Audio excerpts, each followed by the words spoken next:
kind of a look back at Florida State, Miami, myself and Gene Williams, Corey Clark, and the three of us. Between the three of us, I think we've probably seen every Florida State Miami game for the last 42 years. Dear God. Well, Gene's older than me. 42 years. Well, Gene's older than me. So I for me, it's 40 years. Tom, I had a stretch. I've said this a lot on the air. But I had a stretch of 20 plus years in a row, home or away, in attendance. I did. That was the singular rivalry game that I could not miss and would not miss. It was that game. What would you estimate your age range was for that 20 plus period of time? It goes back to high school through college and then post college for about 10 years. Yeah. So, yeah. Okay. So your dad did not take you to the Orange Bowl when you were in middle school. He waited until you were high school that you could handle yourself or handle what you were about to see. Yeah. I went down to the Orange Bowl in the early 80s. So yes, I was probably 11 or 12, somewhere in there. And then I remember once I got old enough to drive, that became a big deal. Like the biggest thing in the world for me, and I'm really fortunate. I've said this a lot. I had very, I guess just open-minded and trusting parents. They would let me go on these trips with friends. Like my junior year in high school, my senior year in high school, if we wanted to go see a game, we could get in the car or a concert or whatever. We would just drive and go. And, we had to tell them where we were going to be and if we were staying at a hotel or whatever. Should they have trusted you? To varying degrees. And so will you in turn give to varying degrees your sons that kind of freedom? I will give them. My wife already gets upset with me. I give them way more freedom than she gives them. Like if you want to go walking at night down to your friend's house at 10 o'clock on a Saturday, if you're staying up later, I'm like, fine, go have fun. I don't worry about it. I mean, I don't sit around scared to death, and I trust them to make good decisions. And it's been said to them a million times over, you get as much freedom as you earn. So that's how that works. And if you screw it up, it's taken away. That's nice. You should put that on like a blanket or a scarf that you can just hang over the threshold of a room. You get as much freedom as you earn. Yeah, that's it. I say it all the time. And then if you lose it, you lose it. And I take it away for however long. And that seems to be arbitrary based on how pissed I am in the moment or how much of a violation of my trust did occur. There's that. But anyhow, that freedom to learn about yourself and to have fun and to go to games and do those things. I mean, I really, really did cherish that. In retrospect, it meant a lot to me. Yeah, I'll probably let them do that. But the Florida State-Miami game was a big damn deal. And going to those games, whether it was with my dad or if it was just with one of my buddies, it was a big deal. And being in St. Pete where I was, not that far down to Miami, not that far to Tallahassee, about the same. So that's kind of what we did. And I've seen a lot of crazy stuff at Florida State-Miami. I've seen dudes get knocked the hell out in the stands many times. I remember watching a Florida State guy punch a Miami guy in the second quarter of a game down in the Orange Bowl and knock him out. Just his knees crumbled down the step. He went, almost fell into me 3 rows down. The Florida State fan was being arrested. The Miami fan who got knocked out came to, got up, was belligerent with the officers who were arresting the Florida State fan, and they arrested him too. And I remember cracking up laughing, dude, you just got knocked the hell out and got arrested, you dumbass. I saw that. I remember numerous times in this ugly, ugly rivalry being threatened, on my person being threatened. Who hasn't been in this rivalry? Yeah, that's true. I've seen a toddler get the middle fingers thrown at it from Miami fans. Oh, correct. It was right by the Palace, as you might imagine. Seen a lot of things. Also saw some great moments. Also, most recently in that game that we choked away with a sizable lead, and for whatever reason thought it would be a good idea to drop DeAndre Francois back on 3rd and obvious when all you had to do was run the ball into the middle of the line and punt.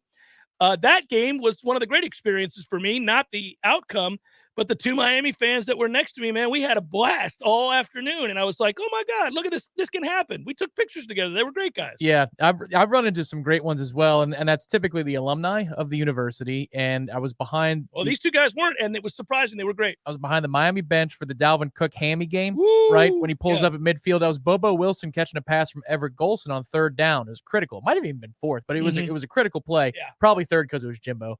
But the guys were in the first quarter. They came in, and again, we're sitting on their sidelines behind their bench. So you understand if anybody is going to be pounding their chest a little bit. Well, they turned around. They go, hey, what's up, guys? And we're like, hey, it's me and my buddy Matt. And they said, can you get our coach fired tonight? We're done with Al Golden. And we're like, oh, so it's going to be that kind of night. It's going to be a collaborative effort tonight. Yeah. And then they were up to we messed around in the red zone in the first half. Yes, we They're did. running off the sidelines thinking that they're winning the game, even though they're trailing on the scoreboard, because they should be getting run out of the building, and everybody can feel it. And they turn around and they go, are you going to stick us with Al Golden for another 2 or 3 years? They were getting nervous. You jerks. Yeah. It was a good night, though. I was asked this morning on Miller and Milton, and they asked me, how are Florida State fans handling this? Now, let me relay something to you. I think this is great. This is actually really interesting. I've had a chance, just because it's Florida State Miami week, anybody that covers the team or has covered the team for any length of time certainly gets asked to do radio. Not as much as we would have been in normal years when both programs are good. It's been a minute. Oh, man. But it's very fascinating to hear the conversation is framed in a way that is, I think, encouraging. And what I mean by that is this. On that show this morning, for example, they said, well, it's clear that Florida State is much improved. Now, that was the first thing they said to me. They were just talking about their observations. And they said, Miami's clearly the better team, so it would be an upset if Florida State won. And then they led into the question by saying, but it's clear that Florida State is much better than they were. And I was like, oh, okay, that's interesting. So I made note of that, and then we carried on with the conversation. The next show I was on, the guy said, well, it's obvious that team's improved. It may not see it in the win column, but anybody who watches Florida State can tell. I was like, oh, okay. And then I just got done reading a write-up because I needed a stat, and I went to this article being written about the game. Was it Third and Lang on Warchant.com? It was not, but I did read Third and Lang today, by the way, on Warchant.com. And your observations of Van Dyke are spot on. He's aggressive. So nonetheless, it's absurd. Yeah, he's good too. Like they actually have receivers that make plays. If he was a driver in a car, he'd be holding on the passenger seat to anything you can grab. He's like, my God, this guy does not know what a brake pedal is. So as I was reading that article, in it, they were talking about the advantages and disadvantages both teams have in the matchup. And the guy in the article goes, well, good news for Florida State fans is they'll probably be in the game. They sure have fought for him. Okay. All right, good. So you get outside of the bubble, and it's clear to everybody that Florida State is a lot better than they were. It's just not happening in the win column, unfortunately. And that buoyed me because that's the sense I have and that you have and that we've talked about. Now, have they gone mistake-free? No. Have they, miscalculated in some areas? Yes. Is it possible they still have to make some changes this offseason within the coaching staff? It is possible, sure. Yeah, I think you can make the case for a couple guys to be told to have a good day. If you've got somebody lined up and, all that. So we'll see. But then more importantly, the conversation returned to something else, which was the impact this game will have on recruiting and Florida State's ability to hold that recruiting class together.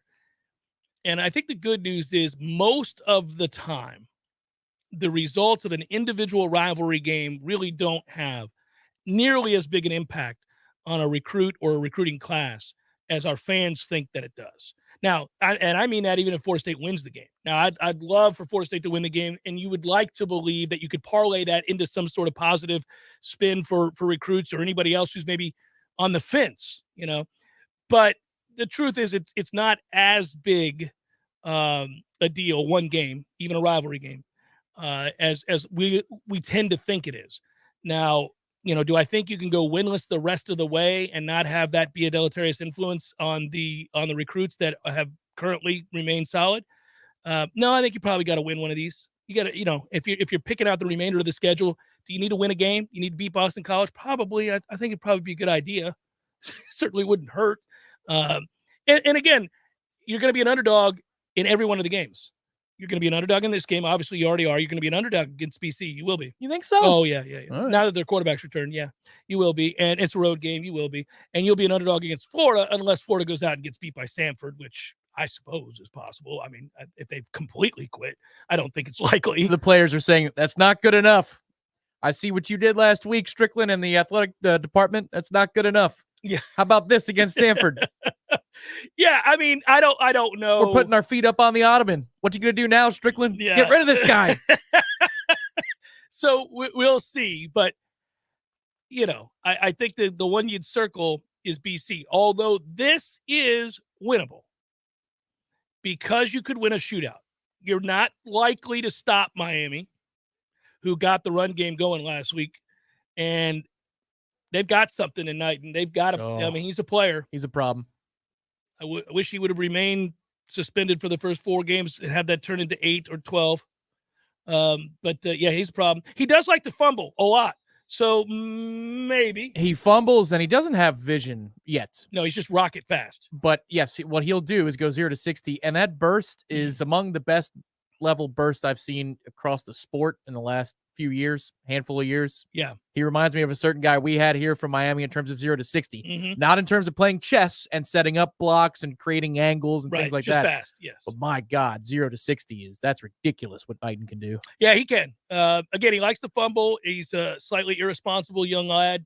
Maybe we'll see that somehow affect. He could pick the wrong gap and just get stonewalled because he's not letting something develop. Yeah, these things can happen. Yeah, and the front four is a strength for Florida State. So if you're trying to find paths to victory, avenues by which you could succeed, it is with Jordan Travis legs. Miami does not like to tackle. Their defensive line is not a plus to great defensive line. It's an average defensive line. Their linebackers are bad. So, okay, you got a little something there. You got to win this game. We love to do the race too. And on a Balls McWednesday, I'm ready to lay down with what's the race to, and I think it's 37. I think Florida State's got to get to 37 to win this game. So Florida State's got to get to 37, not Miami's got to get to 37. No, I think 30. Well, listen, we could do the thing we like to do, which is 37. How come it won't be 36? You want to put, we could do that. 35 plus wins the game. Okay. Somewhere in that neighborhood. If we're going to do predictions, how about this? Who's got the harder time getting there? We do, because we're boom and bust. And they're going to make plays against our secondary, which loves to give up at least 1 or 2 long ones a game. So that is frustrating. That, and also their receivers make plays. Also, their quarterback's more accurate.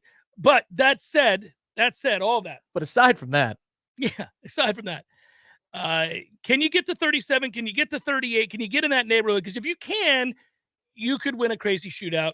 You could. It's unlikely. Miami should win the game. They've got better players. They got a better team. They got a better quarterback. But you could win it. Miami doesn't like to tackle. Let's hope they're disinterested in tackling in this one. Well, and old Rocket Arm can throw it right into your chest, too, if you're a defender. Catch it. That was part of the article today, was be ready for that, because he'll do that. Mm-hmm. It's not necessarily pressure-induced. He'll love a read that he sees. He's like, here it goes. And you're like, whoa. As a Miami fan, you're saying, whoa, man, that's between the numbers of a defender. What are we doing? It'd be interesting to see if Dillingham can dial up something to take advantage of their linebackers. We don't personally hate them as individuals, but we're not fans of our linebacker play. This particular host brings it up hourly. And some teams have been able to take advantage time and again of our linebackers in coverage. Others forget to do it. Well, they'll go long stretches where I'm like, what are you doing? Stop running the ball. Yeah. Throw the ball. Get them isolated and covered. But I piped down. NC State and Clemson. I mean, yeah, what are you doing? What are you doing? Yeah, it's crazy. But that said, do we have the ability to exploit their linebackers? And it's fascinating to see if, in fact, Norvell and Dillingham can come up with something there. And how healthy is this offensive line going into the game? Now, again, good news yesterday. Jordan Travis did practice. He is back. That is huge news. You can't win it with McKenzie Milton. I promise you that. So, okay. And he was available to the media today, which means that, listen, they don't make that choice for. He didn't look peaked, did he? He didn't look like he was a little. No, he was smiling. Like they didn't make that choice for no reason. That is to project confidence that he'll be able to play. Sure. You wouldn't make him available if he was barely able to get through practice. Yeah. So that's important. Yeah, let's hope. All right. Jeff Cameron Show 93.3 Real Talk Radio. Warchant TV. Radio. Warchant TV. Looking for the best low country boil in the city? How about crab legs, lobster, shrimp, mud bugs, and more? It's all fresh every day at Wahoo Seafood Grill. Visit Wahoo Seafood Grill today on Monroe Street, just north of I-10 behind the Best Western and Holiday Inn. When some slithery, slimy something shows up uninvited in my home, I want it gone now. Not next Tuesday, not tomorrow. Today. Pretty sure I'm not sleeping knowing that thing is crawling around in my house. That's why I call Paul's Termite and Pest Control. Here in Tallahassee, Paul's guarantees same-day service if I call before 1. Ants, roaches, mice, wasps, fleas, whatever it is, Paul's responds with guaranteed same-day service. Pretty sure I've never heard that from any other pest company. Guess that's an advantage to being a locally owned and operated company like Paul's Termite and Pest Control. They're here and make things happen fast. We at Paul's know when you have some pest or rodent in your home, you want it out now. That's why in Tallahassee, we guarantee same-day service. You call us before 1, we'll be there before 5, guaranteed. That's our commitment to you. The health and protection of North Florida friends and neighbors is the reason we love our jobs. For the elimination of termites or any other pests. And a greener lawn, too. Call Paul's. We'll get them all. Learn more at callpauls.com. Applications, onboarding, payroll, termination. Business owners and managers, you know these are the processes that take away too much time from what you do best. But what if there was a locally owned, responsive solution that would charge you a fraction of the big national payroll companies? Sound too good to be true? It's not. North Florida Payroll Services is Tallahassee owned for nearly 15 years. And in that time, their prices have never changed. The reason North Florida Payroll Services can do that? Exceptional customer service that constantly evolves with the latest technology. From application to termination, for turnkey service for your payroll and HR services, trust a Tallahassee expert and save yourself time and money. North Florida Payroll Services. Online at northfloridapayroll.com. This is Sister Dot Brown, reminding you to tune in every Sunday morning from 9 to 11 for good gospel music here on 93.3 every Sunday morning. Dot Brown. While other gun stores come and go, Red Hills Arms remains Tallahassee's go-to local gun store for all your firearms needs. At Red Hills Arms, they're right on target. Stop by today and get welcomed in like family.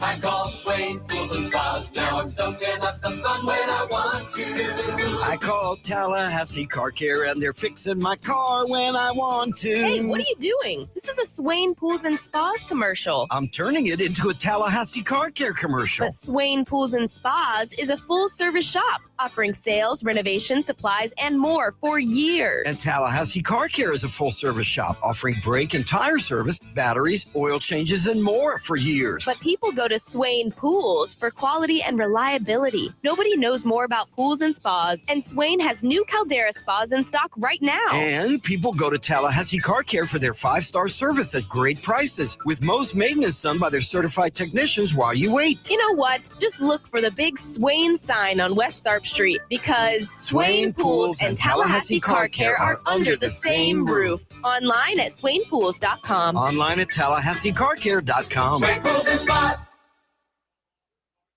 We all want more energy, more strength, more results. Well, welcome to Orange Theory Fitness as you take a step towards feeling more alive today. Backed by science, Orange Theory's heart rate monitored workout is scientifically designed to keep heart rates in a target zone, spiking metabolism and increasing energy. Orange Theory Fitness is a one-of-a-kind group personal training workout resulting in more energy, visible toning, and extra calorie burn for up to 36 hours. Experience a more vibrant life today with Orange Theory Fitness. To find out more, go to orangetheoryfitness.com.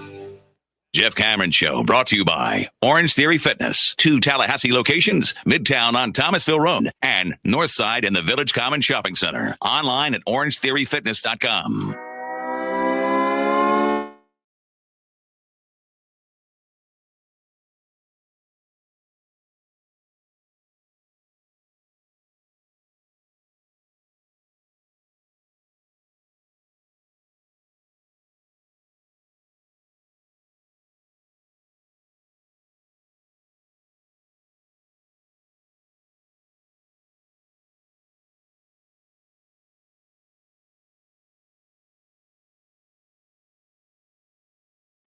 Attempts at a Red Russian. We may have it. It could be. It might be. It is. Hot damn, Big Daddy's done it again. Yeah. The hope is that we can start banging on some of these hockey results, buddy. I'm ready.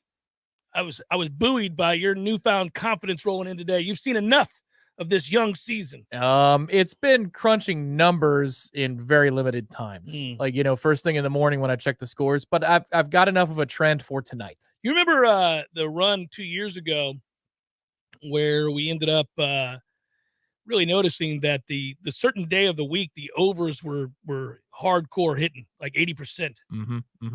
It was amazing to watch that happen. And we need some such ATM to present itself with bright, shiny colors yet again. So the overs were presenting a lot earlier this season to start the year because coaches have been a lot more aggressive at yanking the goaltender earlier in the third period. And they'll just keep doing it. Like if you saw opening night with Tampa, Pittsburgh scores, I think it's 3 empty netters, and Tampa scores 1 goal with the empty net. It was bizarre. So it completely flips the total on its head.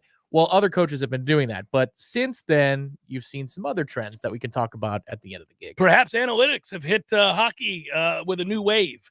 They already had, but, I mean, the early pull of the goalie multiple times it's a newfound trend. Yeah, well, you know who started that? The original trendsetter at the position, Patrick Waugh, who changed the way the game was played at that position. He was the one with Colorado. He's like, 5 minutes to go. Go ahead.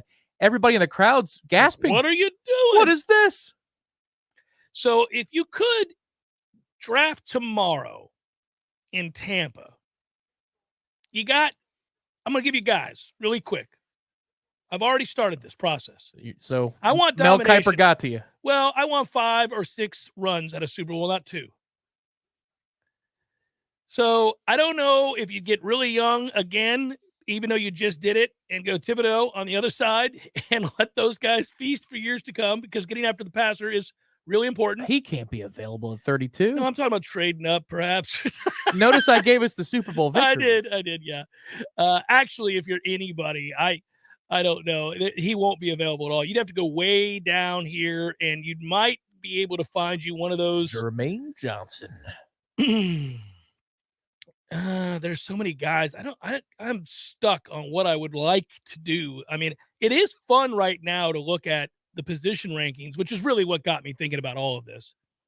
Kenny Pickett is thought to be the number 1 quarterback on the board. Can you believe that coming into the season, we would have said Kenny Pickett's a good quarterback, the best on the board? Over Malik Willis, over Matt Corral, over Desmond Ridder, over all those guys, certainly. I don't see the Malik Willis love. I don't get it, but okay. He gets fat on bad teams. Against Ole Miss, he was trash. Against Syracuse, he was trash. Yeah. I mean, like, he can make that one throw. Oh, he's got a wow throw you in just him. go, oh, my God. And maybe 2 or 3 a game, but you're talking about the consistency? I haven't seen it. I'll tell you this. It's a garbage year to draft a quarterback. It is. I mean, you're heartbroken if you desperately need a quarterback. Wrong year. You're like, are you kidding me? If I can't get Pickett, who I'm not in love with to begin with, I like, but He's not pretty in love. good. Well, he's good, but do you feel like he's he's transcendent? I mean, if you take him with the number 1 pick because you need a quarterback, oh, man, I don't know about all that. No. And then from there, it's Willis, Corral, Ritter, Howell, Jerkovich, Hooker, Strongs. I mean, just garbage, check, garbage. Hooker in there. Hendon Hooker. I know. Sorry ass to Tennessee. Who looks it's Miami great. week after all. Yeah. I want Dustin Crum from Kent State. Yeah, I know he's actually a guy. But yeah, it doesn't feel good at running back either. I'm not loving running back. Brees Hall, Kenneth Walker, Isaiah Spiller, Devontae Price, Kyron Williams, Notre Dame. That's your guy. I like him. He's had no chance to be successful this season. You might be able to buy low on him. You're better off at receiver this year, partly because, Olave. well, you've got receivers. Every one of Ohio State's receivers should go in the first round. They're all incredible. Yeah. But Drake London, the big kid out of USC, is a beast. Their team just sucks. I like watching him. Yeah, and I'm also reminiscing what could have been, and our efforts fell short, but we certainly were game. We took his brother in the hopes that we'd get the other, and we didn't. Evan Neal is the number 1 tackle. In the class.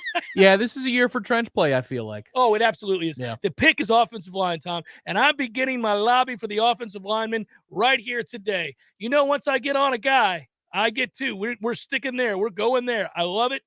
I'm sticking there. I got 3 guys, and that's why it's a good year for tackles and guards. I got 3 guys I love right off the bat. I'll further scout before the end of the week, I'll give you my 2. Oh, well, okay. Well, before you scout that, let me ask this hypothetical question. Mm-hmm. If you could get your favorite trench player, either side of the ball, for the Buccaneers, or a legitimate bona fide day one starter for these Florida State Seminoles in the transfer portal, which one would you do? Florida State all there day you go. long, Just man. checking. It's not even close. Just It's checking. Florida State all day long. We have been in hell. We have been rotting in hell. The Bucs have been good. They just won the World Series. Right. Super Bowl. I'm just confused. The World Series of football. Yeah. I mean, it's they just got done winning the Super Bowl. They just got I mean, we've had a whole. Thankfully, we don't rot with VHS tapes like our rivals. We rot with 5 rings. I did it just for you. When do Miami fans pick up their rotary phone after 5 rings? That would be the answer. Oh man, have you read the odd story here from Dalvin Cook? I have. That is a touchy subject. You want me to take a break and parse how I read it to everybody? It does matter. It does matter. And I've seen how some have presented it, including in media circles, where I was surprised to see the way it was first presented. It's just that could be dicey. It's a civil matter. We know that much. What to say? I mean, Dalvin's a high-profile former Nole, so it's not like I can ignore the subject matter. And I mean, I also don't have to dive deep into it because we don't have all of the details. We just have accusations, but they ain't pretty. But there's a bunch of weird ones in there too, including like getting pepper sprayed, and that's correct. It's weird. Yeah. It would seem that they at least knew each other. I think we can both agree on that. They at least knew each other before whatever happened. No, nobody's denying that. Correct. It's Jeff Cameron Show, 93.3 Real Talk Radio, Warchant TV.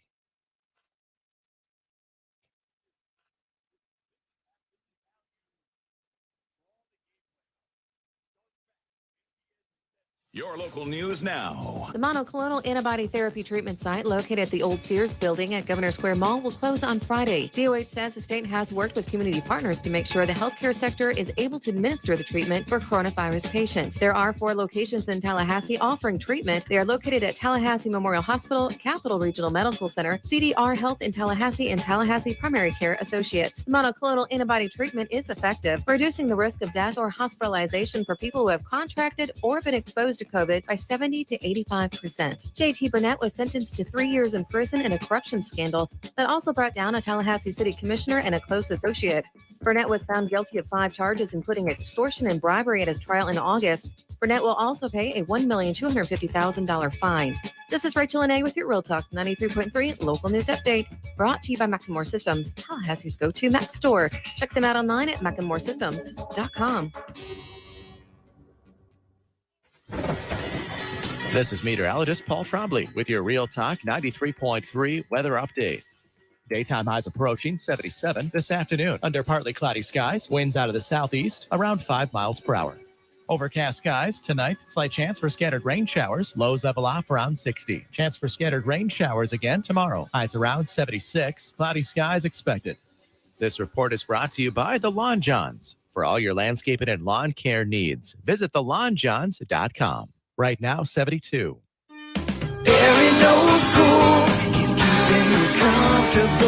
This is Kyle, Service Manager from Barano Heating and Air. Schedule an appointment from your mobile device to learn about our Total Comfort Service Program. With guaranteed same-day service, 15% off necessary repairs, and $25 berry books to use towards air filters and other products. Turn to the experts at Carrier and Barano Heating and Air. Any day, anytime, anywhere. Online at baranoac.com. Florida license CAC 1816-186. If you weren't the owner of Gordo's and all those wonderful restaurants, Eddie, what would you be doing? You know, I think I'd want to be I don't know what I'd want to be. A boat captain or a cowboy. You know how to use a lasso? No. You'd have to do that if you were a cowboy. Yeah, but I've never even been on a horse. It's not my place to be on a horse. I agree. And the horse thanks you. Gordo's, bringing the flavor and flair of Cuban food to Tallahassee since 1996. It's Congressman Michael Waltz on the Greg Tish Show. Good morning, Congressman. How are you doing? Hey, doing well. Again, just what you have to go through day in and day out. I don't know how you have hair left, or like Matty Rowe, just completely bald. Hey! Sorry. And the irony of it all, the progressives are the tail wagging the dog. This whole bipartisan White House is a joke. We're just watching them, eat their own. The Greg Tish Show, Monday through Friday, 6 to 9 a.m., only on Real Talk 93.3. The Jeff Cameron Show is a production of the Warchant.com Multimedia Network. Check out Warchant.com today for the latest news inside Florida State athletics. That's Warchant.com. Now, back to Jeff on Real Talk 93.3.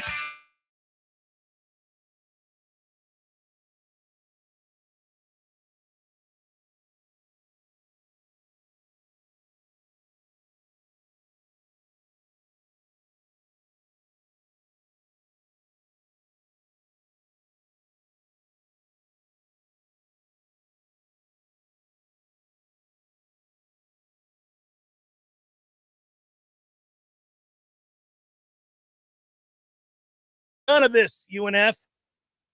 Sue Simmerau making her return. It is good to have her back.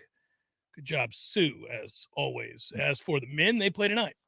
Nice resounding win last night. Let's hope there's another one this evening, as this is our only prep for Florida. It's on Sunday. It's happening. 9 p.m. at the TLC Double C. In the interest of transparency, I will not be there. I will instead be hosting a show on the PGA Tour channel, Sirius XM. If you're interested in not making it to the game, you could listen in to be on the tips tonight. Look forward to it. Looks like we're doing a special Zoom edition, Tom, as the flu has struck the home of Trey Jones. Oh, really? Oh, his son is playing in the state championship and had to tee off hours after puking his guts out, and still posted a nice number yesterday. Did he really? Yeah, so he's game. He's fighting. He's playing right now. So I got my fingers crossed for him. Kept distance from his playing partners, I suppose. I have no idea, but I'm sure. Yeah. And so we wish Drew well, and so you guys tee off on the right side of the box. I'll set up shop over here. Yeah, on the left. SK. Well, listen, doing anything with the flu is tough. Playing golf, man. Oof. And you got to hoof it. Yeah, you got to hoof it. Yeah, that's a toughie. So, Penn, as I noted, the opponent tonight, 9 p.m. TLC Double C, televised on your favorite ACC network. So not to be seen in Tallahassee unless you have it on Hulu or some such thing, perhaps DirecTV channel 612 or something like that, as the ACC network is still not on Comcast. And that is frustrating. Very frustrating. Indeed it is. Our the founder administrator, our boss, Gene Williams, has gotten me the YouTube TV so I could rip clips because of the deal we have with the ACC. So I'll be watching it on my laptop tonight, or, pairing it with my television that way. I'll be doing the golf show and afterwards watching it on my illegal Hulu account. The ACC network will have the ACC men's soccer tournament semifinals preceding our game, just so you know. Not other basketball games, but the semis in soccer. So there's a chance we're joined in progress Dios mio, man. Yeah, that's what we got. I know. First ever meeting between Florida State and the Quakers. They want none of this as well. Look at our electronic ways. I know. Penn did not play during last season due to the pandemic. The Ivy League chose to sit it all out. So they finished the 2019 season at 16-11, 8-6 in the Ivy League, fourth place out of the 8 teams there in the Ivy League. And they lost 3 of their top 4 scorers from that team. So I don't know how game this Penn club is going to be tonight. Steve Donahue is their head coach. If you're wondering, you're not. So I'll skip ahead. Unknown commodity coming into the TLC Double C tonight. Phil's little brother? Phil Donahue? Yeah. I don't know. Could be. Could be. So it is that we'll find out. By the way, the 40th anniversary of the TLC Double C tonight. That feels right. If I just had to guess from looking at the building, that feels about right. But you know what? They've done a lot inside. Looks a lot better. It does look better. The court looks a lot better. We always have fun. The garnet seats. The vista. Oh, yeah. That'll be soon. Yeah. Last night, college basketball did kick off. I did the flip around. I had forgotten about the flip around. The flippity do? I get the flippity do going. I was also watching action. So I was watching some action, watching basketball. Was waiting on the Kansas game, waiting on the Duke game. I was kind of back and forth. I couldn't do it. The You- Champions wasn't Classic. Wasn't there? No. I think the only time I watched the Champions Classic, I don't know if it goes back this far, but when they do the college football playoff ranking, maybe they did it for us in 2014. I don't know if the Champions Classic had started yet, but I can only handle Florida State basketball in the month of November. It's just, it doesn't feel right. It doesn't feel right. No. You and I are very, very similar to the to each other in regards to the seasons. I Yeah. can deal with certain crossover, but not as much. Some people are diehard. That opening tip, that first game, they cannot wait. They're excited to watch college basketball. They start early. As soon as the first game tips, they stay up late to watch it all. I've never been that guy, even when I was at the height of my zeal for college basketball. I've never been that guy for that first week that could sit and watch that. Well, I can tell you when we made the roadie down to Gainesville a couple of years ago for the football game, and concurrently there was the FSU, I believe it was Tennessee we were playing. It might have been Purdue that night, but it was in that Forgotten Coast Classic, and we were at a watch party, and both games were on TV. I was locked into the hoops that night. I mean, I was watching. Yeah, I was you watching like the that. football, Yeah, but yeah. I was locked into the hoops. Florida held off Elon 74-61 in Gainesville. Of course, they visit this Sunday afternoon in their annual non-conference defeat. That's what they do. There we go. Yeah, in the annual non-conference defeat for Florida. Yeah, that's right. Purdue crushed Bellarmine. Quick, where's Bellarmine? Indiana. I think that's probably true. I don't know. Oh, you I have don't? no idea. It's No, either that or Pennsylvania. Let me look it up. 96-67 at Mackey Arena. The Noles will travel to West Lafayette to face the Boilermakers in the ACC Big Ten Challenge, is why I bring it up. Duke Kentucky. Okay. I believe we've asked this question before. Where is Bellarmine? Yeah. Because Duke played them a year Doesn't ago, I resonate think. with me. Duke, speaking of which, got 47 combined points from two freshmen that are huge, Keels and Banchero. They beat Kentucky in Madison Square Garden. UNC beat Loyola 83-67 in the Dean Dome. First win for Hubert Davis there. Of course, we play, and we could do this with every team if we wanted to, but I just want you to know it's all out there. And by the way, defending ACC champion, Georgia Tech, which is ridiculous, got beat in Atlanta 72-69 by Miami of Ohio. Ooh. What are we doing? Yeah, it's funny you mentioned that. When I saw an ACC hype video the other day for basketball, which I'm sure they were all too happy to make and promote, I did two things. Number one, I ripped the clip of Coach K saying the word basketball, and I pinned it atop my Twitter feed. There you go. The second thing I did was look at those clips and be reminded of the fact that we blew the ACC championship last year. Yes. And that one stung a little bit. Oh, I was pissed about it, if you recall, and we kind of predicted it was going to happen. It was kind of like, because it happened in the pandemic year, it's hard to feel the emotions of it because you're always But you could disconnected. have had another banner, baby. It's like watching on a closed circuit television at all times. But I felt that inner rage a little bit again. Like, man, the way we finished last season, we were just crashing and burning. It's a miracle we got to the Sweet 16, I was but gonna good say, on us for doing we so. still got to the Sweet 16. That's the consistency of a program of substance, is that you could be playing poorly and you go ahead and crack the Sweet 16. Georgia Tech lost 72-69. Pitt, by the way, run out the Pete. They got run out the Pete 78-63 by sorry-ass Citadel. Wow. What are we doing? They would have beat us 57-56 with 40 free throws. You know that's going to happen. In a dimly lit stadium. In the It cafeteria. would have been like, man, I cannot see the rim. Pitt will get lots of opportunities to see the rim. I cannot see it. How am I supposed to do my homework before the next period if I can't see the lights? These lights in this cafeteria are terrible. Quickly, to put a ribbon on it before the break, Minnesota Star Dalvin Cook allegedly abused a former girlfriend, causing a concussion during an altercation at his home a year ago. That, according to the Star Tribune. The newspaper reported that the woman filed a lawsuit in Dakota County District Court, accusing him of assault and battery. Cook's attorney, Dave Valentini, said his client, in fact, was not guilty of that, but rather was assaulted by the woman after she broke into his residence, saying in a statement Tuesday night that she later tried to extort him for millions of dollars. Two very different opinions about this situation. The details of Dalvin's allegation are that she had a stolen garage door opener, and that's how she got in the house with some pepper spray. Yeah, that's a toughie. Now, what's true? We'll see. We don't know what's true, and we know what he is accused of. I'm looking back at that. Yes, that is correct. His attorney says that the woman used a stolen garage door opener to enter his home illegally, then attacked him with pepper spray. I've never been hit by the pepper spray. We've got lover scorn one way or the other, and there was an altercation one way or the other. No, it's an this ugly we can deal. I agree don't on. like it. Hey, did you see? Here's a better story about a former Nole. My son forwarded it to me in his Instagram account. Where KD is praising Scotty Barnes. Did you see that? No. Audio of Kevin Durant talking at length about Scotty Barnes' unique skill set and how good he thinks he's going to be.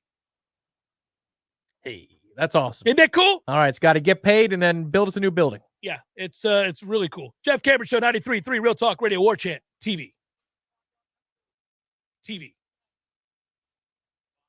This holiday season, it's more important than ever to show some love to our local businesses when tackling your shopping lists. Real Talk 93.3 and the Office of Economic Vitality want to encourage everyone to think local first before you click that Shop Now button from the Big Box website. Instead, consider checking out some of our very own local businesses like Lowly and the Bean, packed with unique gifts like home decor, jewelry, women's apparel, and customized gifts for any occasion. Early's Kitchen, featuring fresh, made from scratch, honest, good food, served family style and packed full of comfort. Red Eye Coffee, with locally roasted coffee, high-quality teas, hand-blended cocoa, and house-made artisanal chocolates and pastries. And Trip Drop Fitness, an exciting place for women in Tallahassee to have fun with a rewarding physical workout and feel confident in high-intensity cardio and group fitness classes.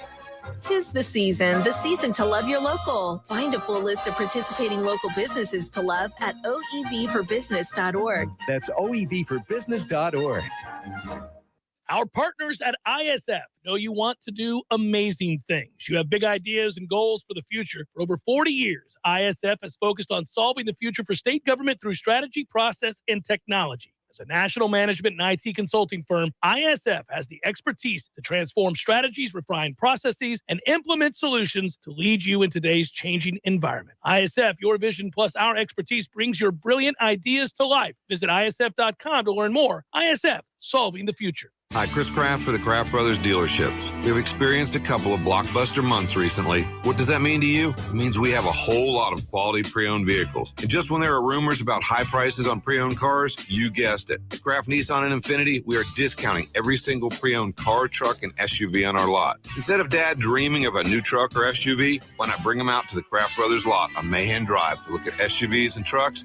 Match what he wants. Kraft Pre-Owned has dozens of Toyotas, some Ford F-150s, and Ram 1500s. And of course, we have a big supply of Infiniti and Nissan vehicles. If we don't have what you're looking for, we will do our level best to find the car you want. Let other dealers charge you too much for pre-owned cars. Kraft Nissan and Infiniti are saying right now is the best time of the year to save on a quality pre-owned vehicle. Kraft Nissan and Infiniti of Tallahassee on Mahan Drive between Academy Sports and Costco. And remember, if the car you are looking for doesn't have the Kraft tag on it, you'll pay too much, way too much. There's fun to be had every night at the Corner Pocket. Take home prizes on Trivia Tuesdays and Beer Bingo Thursdays. And kickstart your weekend with Martini Fridays. Plus, happy hour runs every weekday and game day specials every time the Noles take the field. Watch all the best games at the Corner Pocket's Vegas wall, featuring 560 inches of flat screen TV heaven. Oh, really? The best food, the best drinks, and the best place to watch all the games. Tallahassee loves the Corner Pocket.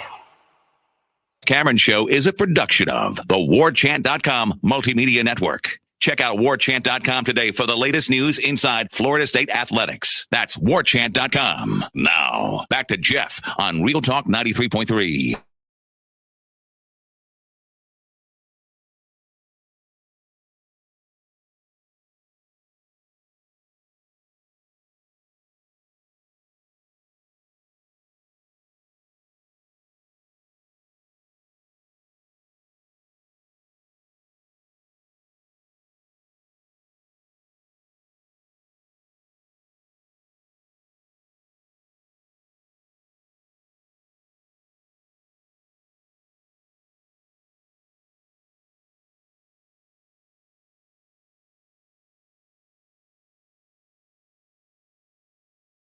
Must be behind. Some people are behind on they use the DVR function, so we'll give Buffalo Tom a chance to catch up to that discussion. Yeah. Otherwise, he blacked out for about 2 minutes. No, I did mention the two separate allegations there. That said, we'll keep an eye on that situation, which is certainly not a good one. Not a good one.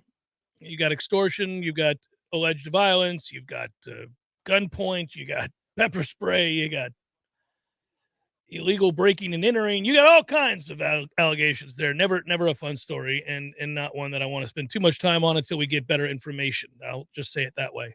I do know that, the further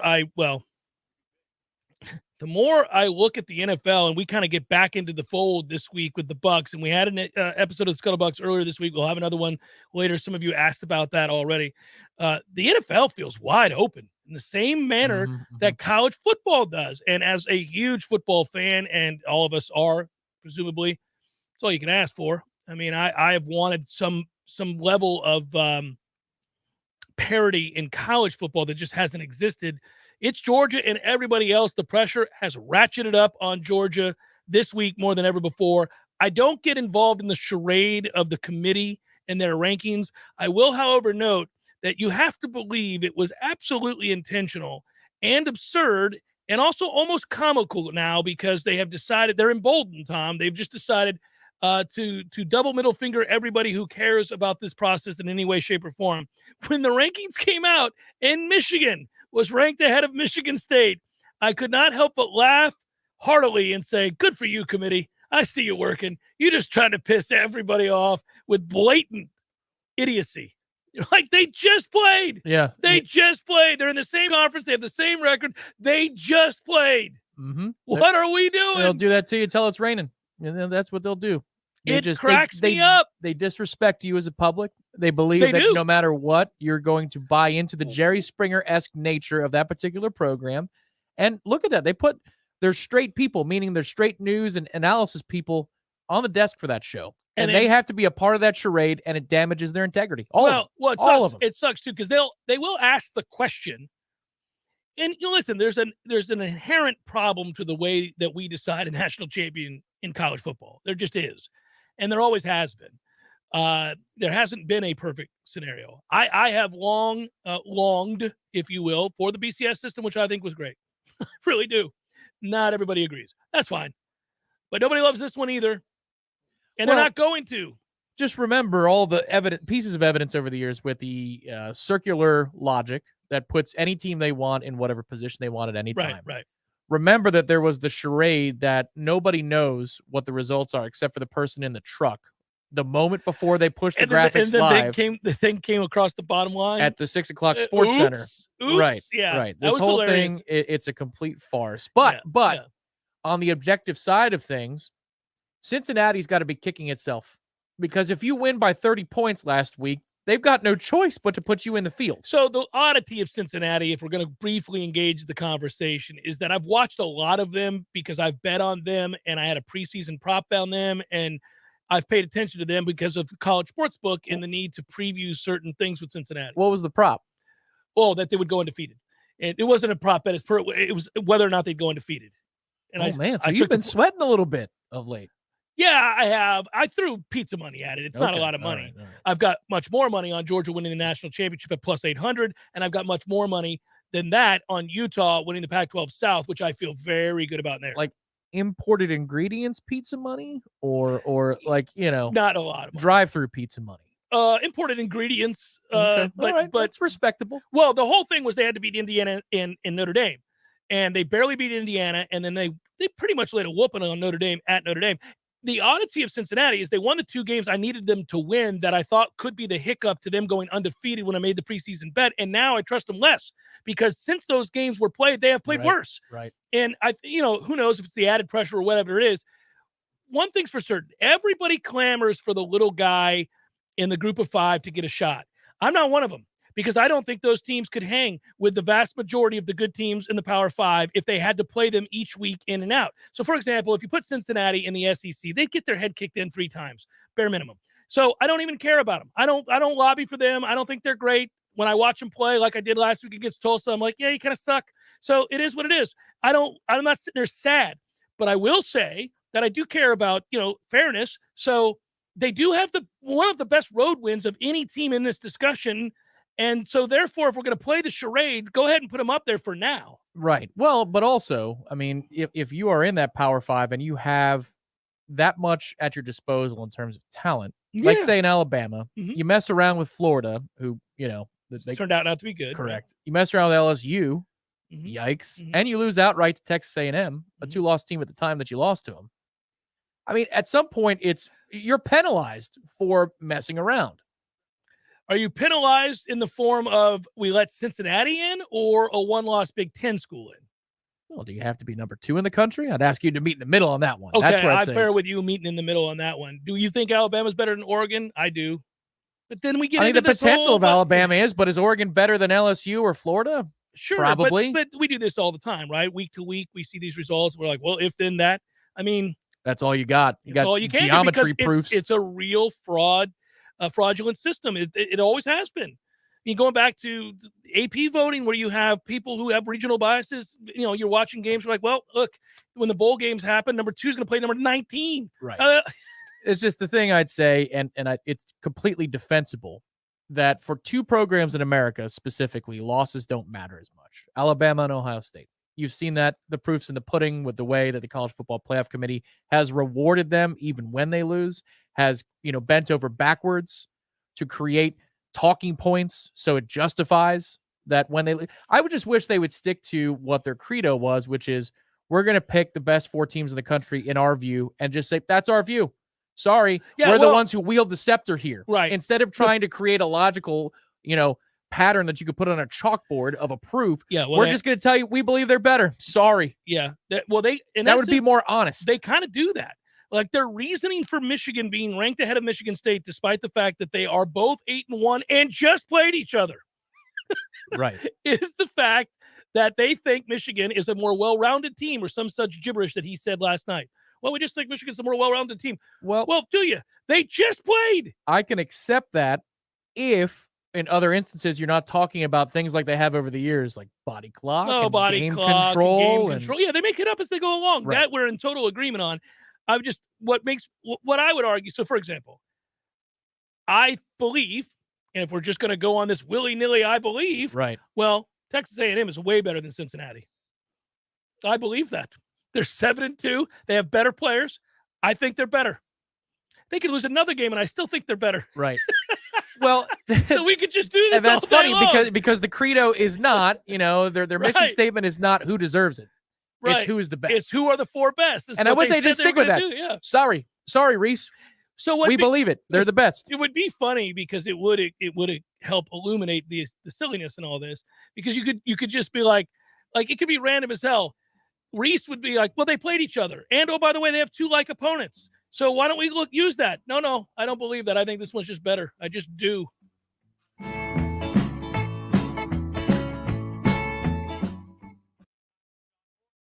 You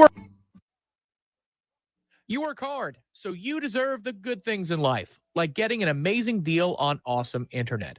That's why there's never been a better time to switch to Xfinity. Get the fast and reliable internet you deserve for $20 a month for 12 months with a 1-year contract. And for the first time ever, ask how to get 12 times the speed for the same internet price when you add Xfinity Mobile. Just imagine faster downloads, more streaming. The possibilities are endless. That's more speed, and you'll save hundreds over AT&T. Plus, ask how to get an eligible 5G phone on us for a limited time, $300 back. So what are you waiting for? Sign up now because you deserve awesome internet. Go to Xfinity.com, call 1-800-XFINITY, or visit a store today. Requires paperless billing and auto pay. Ends 11/21/21. Restrictions apply. New performance starter internet 50 megabits per second customers only. Equipment, taxes, and fees extra and subject to change. After term, regular rates apply. Compares monthly service charge for Xfinity 600 megabits per second and AT&T 500 megabits per second each, with 1 unlimited mobile line for a year as of 10/6/21. Reduced speeds after 20 gigabytes of Coming up next, more of the Jeff Cameron Show. Live and local on Real Talk 93.3. WVFT. Gretna, Tallahassee. Breaking news this hour from townhall.com. I'm John Scott. President Biden hosting a one-day summit next week with his fellow North American leaders. On November 18th, the president will hold face-to-face talks with Canadian Prime Minister Justin Trudeau and Mexican President Andrés Manuel López Obrador. It will be the first get-together for the North American leaders since 2016. Even though President Trump finalized a new trade deal with Canada and Mexico, the annual summits were discontinued during his administration. There will be plenty to talk about, including the pandemic, immigration, and economic growth. Greg Clugston, the White House. Also at townhall.com in Kenosha, Wisconsin. Kyle Rittenhouse broke down in tears on the witness stand at his murder trial, describing how he was being pursued by the first man he shot and killed during protest in August of last year. Rittenhouse tells prosecutor Thomas Binger he was under attack. Everybody that you shot at that night, you intended to kill, correct? I didn't intend to kill them. I intended to stop the people who were attacking me. By killing them? I did what I had to do to stop the person who was attacking me. Rittenhouse, now 18, could get life in prison if convicted of the most serious charge against him. Chinese military forces holding exercise near Taiwan in response to a visit by a U.S. congressional delegation. China's defense ministry calls these drills a necessary measure to safeguard national sovereignty. China claims Taiwan is its own territory to be taken by force if necessary. Chinese defense officials also say seriously incorrect words and actions of relevant countries over the issue of Taiwan prompted the Joint War Preparedness Patrol. Officials didn't give more details. Correspondent Andrew Stewart. The Dow is off 205 points. The NASDAQ down 225 points. More at townhall.com. Your pets have the same energy they used to? Do they have problems with itching, scratching, a dull coat, or goopy ears? Then your pets need Dinovite. DINOVITE.com. For over 20 years, pet owners have trusted Dinovite to supplement their pet's diet. We started Dinovite, and in our first stock, we noticed a difference. Dinovite is an all-natural daily supplement made from whole foods that help support your pet's immune system, digestion, skin, and coat. Within 3 weeks, he's not scratching and itching, and he's an all-around happier dog. Today's commercial pet foods are processed at high temperatures, which bakes out all the essential goodness. These processed foods can lack the essential vitamins, enzymes, and probiotics that contribute to overall good health. Adding a scoop of Dinovite to your pet's food bowl is the answer. If you love your pets as much as I do, you'll want to do what's best for them to live long, healthy, happy lives. I have 2 cats and 2 dogs. All 4 of them are on the Dinovite. You won't believe how happy your dog will be. DINOVITE.com. What's important when shopping at a gun store? Let's start with a friendly and knowledgeable staff. Then add top-notch service, great selection and pricing, and a personal shopping experience only found at a locally owned and operated business. And Red Hills Arms, they're right on target. While other gun stores come and go, Red Hills Arms remains Tallahassee's go-to local gun store for all your firearms needs. Stop by today and get welcomed in like family. We all want more energy, more strength, more results. Well, welcome to Orange Theory Fitness as you take a step towards feeling more alive today. Backed by science, Orange Theory's heart rate monitored workout is scientifically designed to keep heart rates in a target zone, spiking metabolism and increasing energy. Orange Theory Fitness is a one-of-a-kind group personal training workout resulting in more energy, visible toning, and extra calorie burn for up to 36 hours. Experience a more vibrant life today with Orange Theory Fitness. To find out more, go to orangetheoryfitness.com.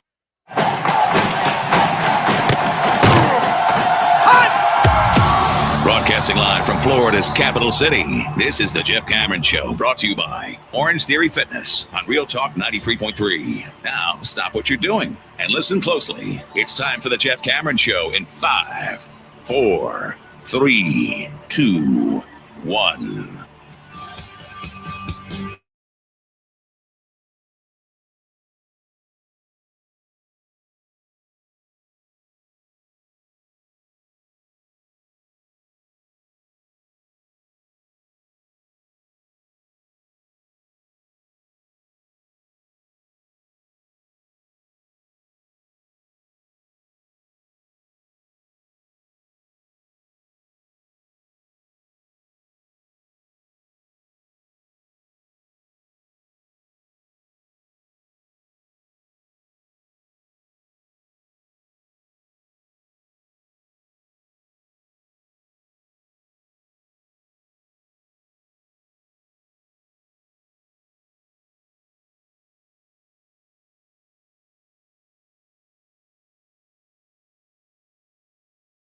said it in the first hour. Say it again here. The women under Sue Seminoles go out and get a lopsided victory in game number 1. That is good news there. And hopefully the men go out and do the same tonight. Really looking forward to it.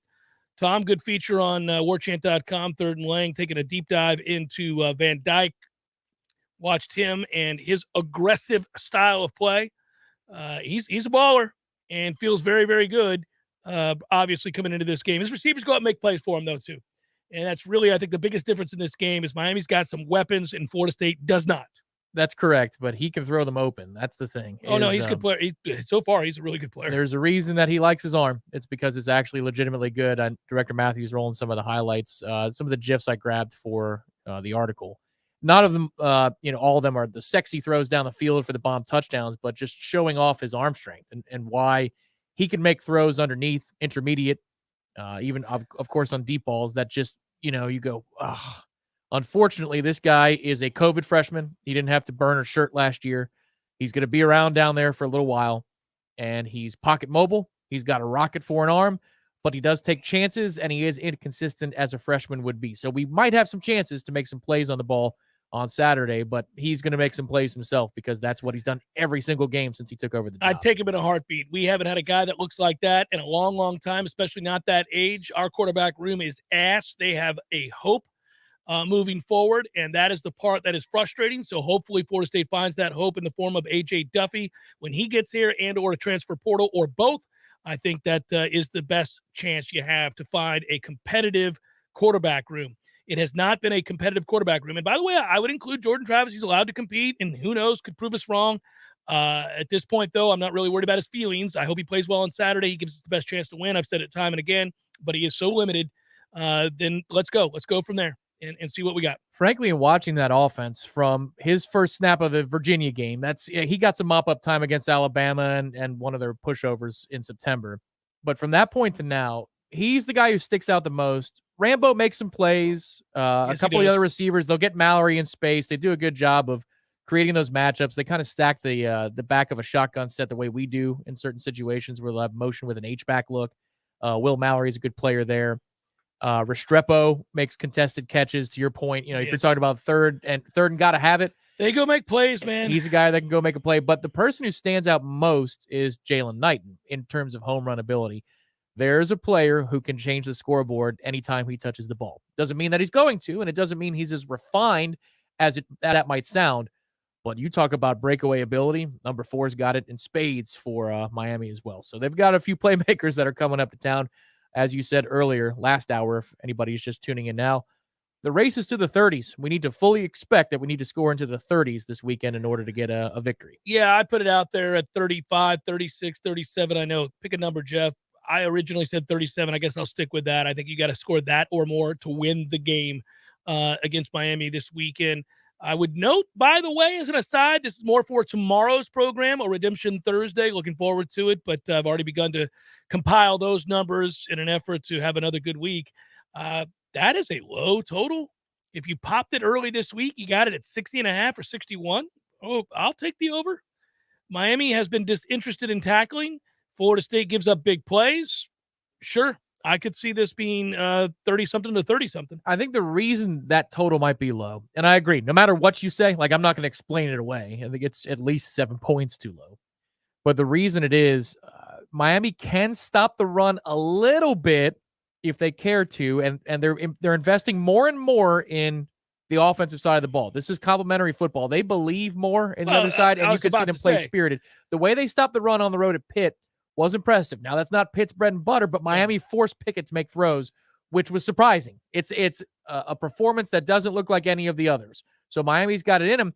The other thing is, the front four that Miami's about to see is the best front four that Miami's seen since early in the season. That is the right part of this conversation. I did this last week with Georgia. It's not the same thing, but you get what I mean. When two teams who have decided and are invested and have the ability to do something, and you predict correctly in this case that they will try, then you're okay, because Florida State can slow down the run considerably. Miami ran the ball really well last week against Georgia Tech. If they slow this down, you're taking points off the board there. You're ending drives sooner. if Miami is able to slow Florida State's rush game down, well, you eliminate the offense in essence at that point. So then all of a sudden you can predict a lower point total. You are correctly noting the storyline that Vegas thinks is going to play out. Mm-hmm. That's why that total is where that is. They might have also been getting intel that Jordan Travis was still sick, and so therefore the number might have reflected the they're wrong, uncertainty. Tom. They're wrong. So That's jump correct. on it. So jump on that. Well, I'm sure it's already gone up at least to 3-4 points. But yeah, that's the thing here too, is that this quarterback in Van Dyke will bounce from place to place in the pocket, even when he's got a settled area in front of him. So he'll run into some sacks. This is what the thing that a younger player does. They want to break the pocket and flush, at a moment's notice. And I've seen in at least 3 of the games that I've watched that he'll run into twist games. So I would fully expect that Adam Fuller will run some twist games, because if he sees a defensive end crash up the middle of the field, he'll try to break the pocket out to the right. Next thing you know, there's the waiting arms of a defensive interior person just right there, and he'll walk himself into a sack. Yeah, and I want to note that is another area. People asked about this a lot, so let's do it. Areas in which Florida State has improved, in particular on defense, and that is one of them. The first time we tried to run stunts on defense this year, we were terrible at it. It looked like we had never done it before. Yeah. It was clunky. Took forever. It was very awkward. It was slow moving. We run stunts now with a purpose. Guys have a focus. They understand leverage. They really play off of each other well. I'm like, okay, everybody's got a handle here. We're in the right gaps. Good job. Yeah, that's part of the reason that, with the Papuchas thing on special teams, I get it, but you could just relieve him of his duties on special teams. Right. It's partly him and Odell getting it right in the front four. And one formation that you'll see, well, not a formation necessarily, it's just a front four look and a wrinkle that Adam Fuller will throw at you. Notice it the last couple of weeks more and more that Keir Thomas and Jermaine Johnson at times will line up next to one another. Something's afoot at that point, but they've done it more than once, and they've done it successfully more than once. So I would expect to see that again on Saturday. Tom, that number has not moved. It is still 60.5. Is that right? If you want to jump on it, go ahead. Get after it, guys. Also, Noles getting, 2.5 here still? Is that right? That number's still right? Right. You would see 60.5 if the number was Miami 8.5 or something like that, right? Because they just think that our offense is not, it's not ready. Yeah, no, it's interesting. So that total is 60.5 still. And if you like Florida State on the money line, you're getting plus 115 this week. So it's a better deal. Look, what are you going to take the 2.5? Just take us to win at that point. Yeah, that's what they're saying. Damn it. They're incentivizing you to do that. Yeah. But that's where I get hope, man, is that this quarterback is going to make plays, period. He's going to, but he can also make plays for us. He could be the MVP for both teams. That's what young quarterbacks will do at times. The environment will not be what you want it to be to rattle him, I don't think. And this has been an interesting talking point this week amongst Florida State fans. People are curious just how far the rivalry has fallen from the national perspective, but also I would say from a statewide perspective, local perspective. I think the most depressing element of this game being what it is: 5-4 Miami, 3-6 Florida State. Neither have had good seasons anytime in recent memory by their standards, and their standards being that you want to win and play for national championships. Certainly that's true of Florida State these days. Hasn't been the case for Miami in 20 years. But that said, what do you think that number is? I went with 50,000, below or above. What do you got? Easily above. Easily above. Yeah, okay. I believe that. Okay. There'll be a walk-up crowd, and I think that Miami fans might feel a little emboldened if with they're what's feeling gone on the last froggy few and weeks. gamey, Yeah. they'll come on up. Sure, I would think that they would. But again, there aren't that many of them. So it's not real ones. Well, that doesn't matter. Even the fake ones can buy tickets The and fake show ones up. can probably get tickets cheap this week, yes, right? Yes, they can. And listen, I grew up here. My bona fides cut my teeth at Florida State during the lost decade. Circumstances very similar to this one. We weren't under 500, but these were two programs that were either paper tigers or we just kind of knew. By 2008, everybody kind of knew the deal. And yet, a lot of fake Miami fans would show up for that game too. A lot of them would egg your cars. My car got egged on airport, as you might imagine. Imagine that. Imagine by the Palace. Yeah, I think that you'll get at least a walk-up crowd for Miami fans of, All right, over 50,000. 10 to 15,000. That should account for the rest of it, right? All right, let's get loud then. Let's get that kid rattled. Let's get that thing moving early. Get to him, shake him. Maybe a little nervous. Cheap shot him. Pick him up and shake him. Oh, cheap shot him. Hey, it's Florida State Miami. Things happen.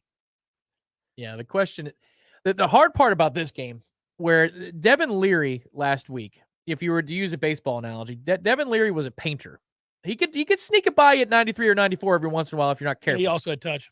But he could paint the corners. Devin Leary is a polished quarterback. This guy is 0 to 60. There really is, there is some hand talent that he's going to develop over time, which makes him a really scary proposition. But for this weekend, God, he just loves his 99-mile-an-hour fastball all times. If it happens, Tom, that Florida State pulls an upset, and it, according to Vegas, is a mild upset at that. If it were to occur, there you would sit at 4-6. And I can't help it. Every time we do it, how mad would you be? You'd be elated on the one hand, and on the other, you'd be like, good God, if you just beat Jacksonville State, we're on the precipice of going to a bowl, and you got to beat BC to do it. Just throwing it out there. It could still be there. It could still be there. I'd like to have the conversation. Yeah, we're all in a good mood on Monday if we're having the conversation about what could have been or what might still be if they get a win here. And again, I'll go back to something I was asked, and I said it before. I really believe this is true because they did not overpromise the recruits anything, and that's important. You do not overpromise and underdeliver. You do the opposite, overdeliver and underpromise. If you get a win here, you were game against Clemson, you beat North Carolina on the road, you obviously have a chance to garner another win, maybe against BC, let's say. I think you probably keep the vast majority, if not all of that class, and then we're doing some things, man. Then we're cooking with gas. You just need an uptick in competition and talent. And hopefully these kids aren't impressed all that much with what they see from Miami, and you can get some stops because this is a really big game for the defensive staff here at Florida State. It's not just because it's a huge game. Not just because, you might be 50-50 on them right now. These games elicit emotions from the fan base that are beyond irrational. If you thought we were emotional this weekend, give up 500 yards to that team, 40 points to that team. Well, because that's the end of your time here in the fan base's eyes, whether or not you're retained or you're not. Nobody's going to have faith in you at any point anymore. So it's a huge game from that perspective on Saturday too. Well, it is. I mean, and again, Miami's been lighting up everybody lately. It would not be absurd to give up, say, 28 points to this team. I mean, no, not at all. It just can't be that you have a consistency of busts, because then we would be marrying the beginning of the season and the end of the season in the wrong way. Yeah, the problem with a coverage bust against this guy, if he sees it, the ball is on the receiver now. And it's not like he's already showing some signs about anticipation. He can manipulate safeties. He can look them off and then throw the ball down the field with good accuracy and obviously excellent velocity. He doesn't do that consistently. But again, if he was a video gamer of sorts back in my day, he'd be holding down the button for the receiver. Like it's just I forgot about that. You hold it down. Yeah, you hold it down. The pressure sensitivity of how hard you throw the football. I mean, it is on a line. So if there is a coverage bust, it's on the guy now. It's not something that you get can your head make around, up. boy. Right. It's not a lollipop in the sky that you can make up on and still get your hand. No. I'm always yelling that to Bryce. Get your head around, boy. I do it all the time because I fire it and try to get his hands up. You do. You don't have when you play catch, you don't have a speed. I do. Other than I've got touch. full bore. No, I got touch if I need it. If we're running a fade, I got a little touch on you. But when we're running routes, I'm trying to teach him to get his head around, get your hands up. Even in the tailgate lots, like a game of catch, you got to know. You got to know. It's coming. Oh, yes. There's no number two. It's coming. You put the one down. It's coming. Here we go. Give him the heat. Tallahassee Game Day is this Saturday as well. Reminder there. Yep. We have all kinds of coverage for you all week long. The little chart was up earlier. I saw that. Yep, there it is. I like the new chart. There is a weekend chart that we'll roll out tomorrow as well. Look at all that. Look at my face everywhere. It's a lot of no wonder you like it. It's a caricature. I'm kidding. It's the Jeff Cameron Show, 93.3 Real Talk Radio, Warchant TV. Hi, I'm Jeff, founder of Which Superior Sandwiches, and I'm here to tell you about our signature witch, the Wicked. Why call it the Wicked? Some say it's wicked tasty, some say it's wicked large. One thing's for sure, with oven-roasted turkey, ham, pepperoni, roast beef, and bacon, as well as your choice of 3 cheeses, it definitely takes you from wicked hungry to wicked happy in just a few wicked good bites. Only at Which Superior Sandwiches.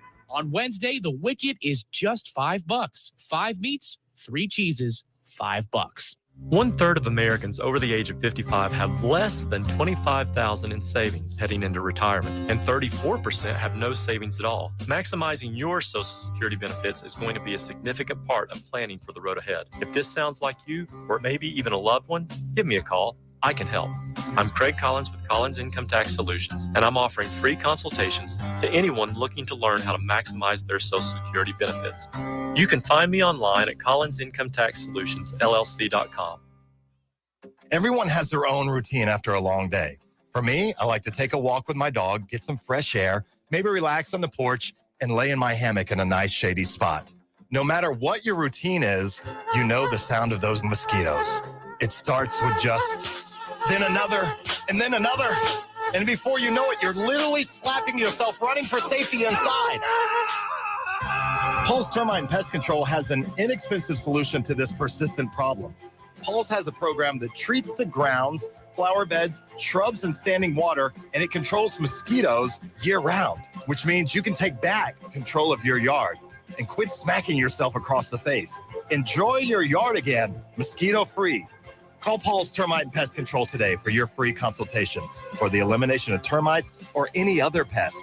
Visit Paul's online at callpauls.com. That's callpauls.com. This is Patty Wilson. Oh, I'm sorry. We're ready. He's recording. Why are you always saying your last name? I It's don't- Patty and Scott. Everybody I don't knows know who that. Patty and Scott. I don't know. 'Cause this is Patty Wilson. No, this is. I am Patty Wilson. What is the idea behind said promo? It's for Patty's Playhouse. We're on Patty's Playhouse Saturdays at 11. Tune in. That's stupid. Just tune in. Saturdays at 11. Patty Wilson, Patty's Playhouse. House talk with a happy ending. Each and every time. When the forgotten poor are in need of healing, they wait for a ship unlike any other. Mercy Ships, a floating hospital staffed by volunteers, heroes of mercy who donate their time to save lives. Every human has the right to have a place at the table of the human race. If you could just see the smiles that you get when lives have been changed, then it would make it all worth it. To learn more about Heroes of Mercy, go to mercyships.org. You went online to switch your car insurance to Progressive so you could save money, but then you saw a friend request from an old summer camp buddy. And now here you are, clicking through photos of his kickball team from 2011. Oh, looks like they won the championship that year. Then he moved to Tulsa. Oh, a new tattoo.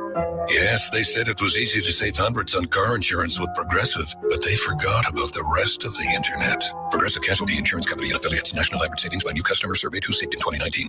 We all want more energy, more strength, more results. Well, welcome to Orange Theory Fitness as you take a step towards feeling more alive today. Backed by science, Orange Theory's heart rate monitored workout is scientifically designed to keep heart rates in a target zone, spiking metabolism and increasing energy. Orange Theory Fitness is a one-of-a-kind group personal training workout resulting in more energy, visible toning, and extra calorie burn for up to 36 hours. Experience a more vibrant life today with Orange Theory Fitness. To find out more, go to orangetheoryfitness.com. Jeff Cameron Show is a production of the Warchant.com Multimedia Network. Check out Warchant.com today for the latest news inside Florida State athletics. That's Warchant.com. Now, back to Jeff on Real Talk 93.3.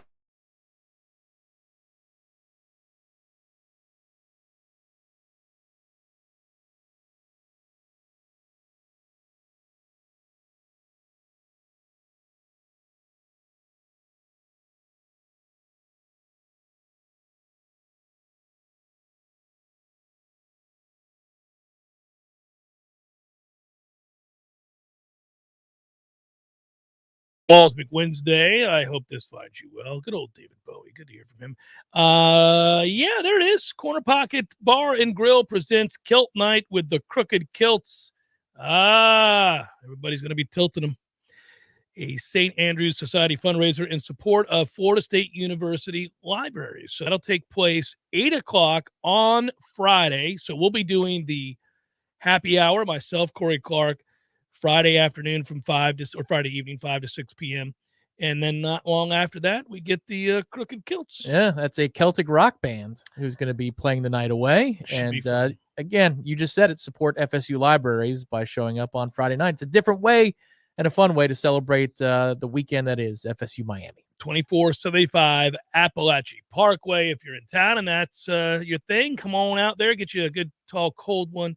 Live music, watch us chat it up beforehand, and enjoy the delicious food out there, too, by the way. Corner Pocket's got really good food, kind of an underrated thing. We didn't get a chance to talk about it on the air, Tom, so we should bring it up.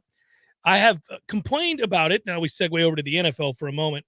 I've complained about it much of the year, and it's been debated this week because of a particularly absurd call in the Pittsburgh-Chicago game. And I can understand it a little bit more in the college game. Still don't love it, but I can understand it a little bit more in the college game, as those are quote-unquote amateur athletes.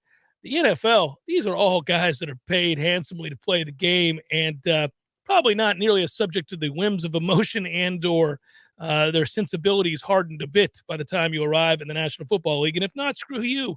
So the whole thing about a point of emphasis on taunting, giving refs real discretion here. And they argued at the beginning of the year that it wouldn't be that because this fear was brought up when it was announced that it was a point of emphasis on taunting going into the season. Now, normally they're hyper vigilant about it in the preseason in an effort to let the guys know this is what we're looking for. Some years it's holding, some years it's illegal man downfield, other years it's, any number of things that they have a problem with that they want to get a handle on.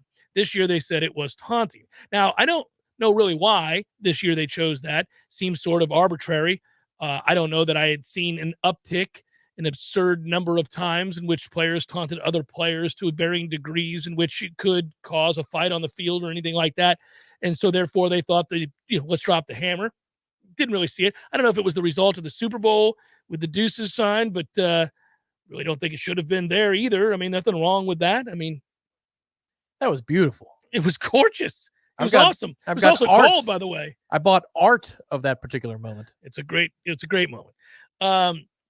But it took a turn on Monday, and what you have is a Bears comeback against the Steelers that is maligned by this play. Cassius Marsh is a linebacker that gets a big sack on Ben Roethlisberger late in the fourth quarter, would have set up the opportunity for the Bears to get the ball back sooner and go down the field. Now, they eventually do take the lead, and the Steelers go back down, kick a field goal, and do all of that, but a lot of time wasted in the interim. But also there is the thought of the intent of referee Tony Cornette. And, I don't know about you, but I've watched that video, and it certainly looks an awful lot like a hip check to me. Yeah, so if you're going to be calling stuff with a point of emphasis on taunting, I could there's two parts. I could understand why you would throw a flag in that situation because he celebrates individually, and then after he's done with his initial celebration of making a play, he does start to walk towards the sideline. It's almost like it's in two parts. Mm-hmm. His thing is in two acts. So act two, if there is really this emphasis, I could see why you're throwing the flag. I don't like it. Don't get me wrong. The hip check is 100% intentional from Correnti. It's 100% intentional. Well, at which point you should be fired. At least suspended for multiple games because that's what you would do to a player for contacting an official. Oh, 100%. And at least. And that was brought up by Marsh. So, yeah, I think he's right about that. He says he didn't throw the flag for the spin kick. The spin kick didn't bother him. Right. But that the posturing towards the Steelers bench bothered him. That is their point of emphasis. Again, I don't like it. I don't agree with it. But when you are either taunting a bench or standing over a player, that's what they're looking for. And it's stupid. It's stupid. But that's exactly what the officials have been harping on this offseason. It's just the hip check's ridiculous. It's like he was put out that this guy was breaking the rules. Yeah, he's personally so upset about it. He wanted to take it out on the player in his own way. Well, why don't you just fight him like a man then? Go for it, Correnti. Why don't you just stand tall to him and say, let's go. I'm tired of you. You guys are breaking my rules. So let's fight about it. Go ahead. Let's see how tough you are. Well, it's bizarre because, again, it is arbitrary. I've always said that, listen, again, if we start at a baseline that I don't like the point of emphasis, I think there are other things that you could focus on that have a more direct impact on the game that are perhaps of safety concern, those kinds of things. There are so many rules in place that you could look into further and decide, we maybe need to up the ante on the amount of calls here to curb a certain behavior. Let's just say, now, I am a little bit old school on this issue because I believe that they just make up targeting half the time because most of the time players' intent is not to target. It's just the game is played by elite athletes at warp speed, and it's at an angle and guys turn to avoid certain shots and all of a sudden helmets hit. But, that's why people wear helmets. Right. Anyhow, that said, when you decide something like this, you had better have a situation in which uniformity is obvious, where game to game, I know what that is and why. And then the officials, moreover, know exactly what that is and why, and when you throw the flag, right? That has not been the case in the NFL this year. So for an example, specific example, their point of emphasis, as stated, you just alluded to it, but it's been brought up before.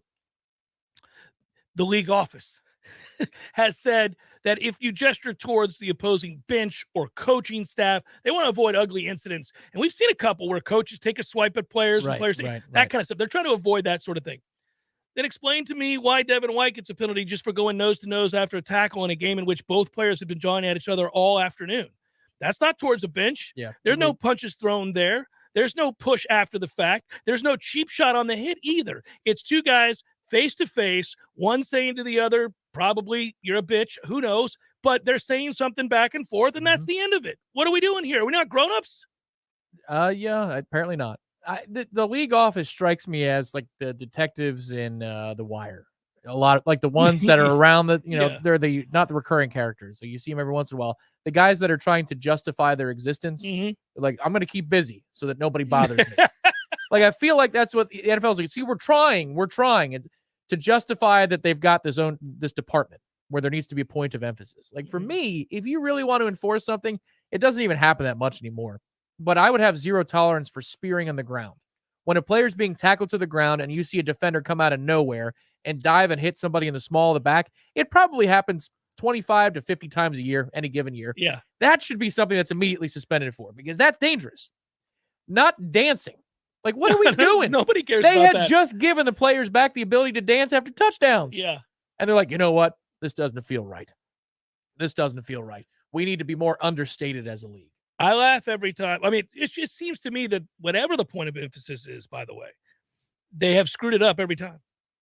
It doesn't matter if it's this year's on taunting or 2 years ago, the holding, 3 years ago, I believe it was illegal man downfield, which I actually thought, you got to make sure you get a handle on because of RPOs. Right. And they do a good job of that in the NFL. They don't in college. Obviously, the rules are different, but I think the college game should adopt the pro rules.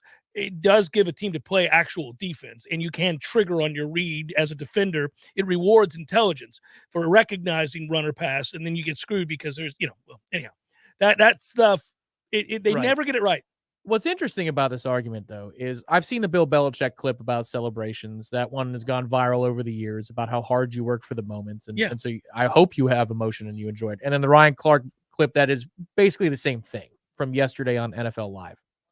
Like, if you really, basically Ryan and Belichick are saying you prepare so hard that you can't help yourself after you make a play. Like, that's BS too. You can absolutely help yourself. But I would tell you but there are moments, if you're going to throw a flag on Jermaine Johnson for throwing the football in the air on scoring a touchdown, you are absolutely penalizing somebody who shows emotion in the moment and is no way taunting their opponent. 100%. And that is not something that a player should have to regulate. Agreed. In the end, I agree with you. I just think this whole thing, and like anything else, just gets totally blown out of proportion either way. The NFL started it, and we all have to sift through this nonsense because the NFL started it. It's so subjective the way they do it, is my point. They don't define the terms. Correct. This is the beginning of any logical argument with anybody else. Let's define our terms so we know what the hell we're arguing about. Too often arguments just sprawl out of control and nobody knows what the hell they're yelling at each other about. The NFL never decides, hey, this is what it is, this is how it reads, and this is how we're going to enforce it. It drives me nuts. Right. If Jermaine Johnson punts the ball into the crowd, a la the serial killer Aaron Hernandez used to do on the regular, then I could see I don't care. You're going to, you would flag him at that. You're on the road. What are you doing, man? You're putting the ball into the crowd? Whatever. I don't care.